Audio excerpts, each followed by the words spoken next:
ტრადიციულად რას ვაკეთებთ თუ გახსოვთ, როდესაც საზღვარს გადმოვლახავთ? იდეაში აქამდე უნდა მექნა, მაგრამ ცოტა დავაგვიარე, ეხლა ვიზავ. რას ვაკეთებთ და ინტერნეტს ვააქტიურებთ? ჩემ შემთხვევაში ლაგის, რომელიც უკვე 3 წელია ჩემი მეგობარი და ჩემი პარტნიორია ნებისმიერ ესეთ მოგზაურობაში. ასე რომ ეხლა სიმბარათი ისეაც ჩაწერილია შიგნით, უბრალოდ რომ გადავდივარ ხოლმე ქვეყანაში, პაკეტს ვყიდულობ და ეხლა გავააქტიურებ. ეგ არის.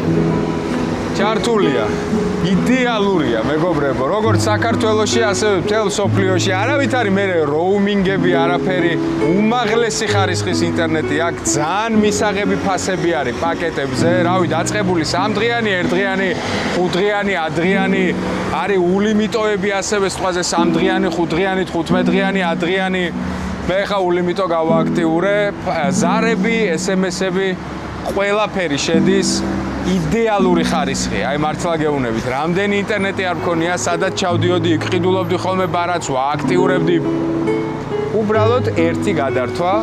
აღწერაში რა თქმა უნდა ლინკი იქნება, თქვენც თუ მოგზაურობას გეგმავთ, ან მოგზაური ხართ ზოგადად და ეს თქვენი პრობლემა არის, უმარტივესი დასაინსტალირებელია და საოცარი ხარისხია. მადლობა ლაგი, მართლა რომ ჩემთან ერთად ხართ 3 წელია და ეს ქებადიდება მაგიტო არ იყო რომ ჩემთან ერთად ხართ. ობიექტურად ძალიან კარგი ინტერნეტია, აი ობიექტურად საოცარი ინტერნეტია.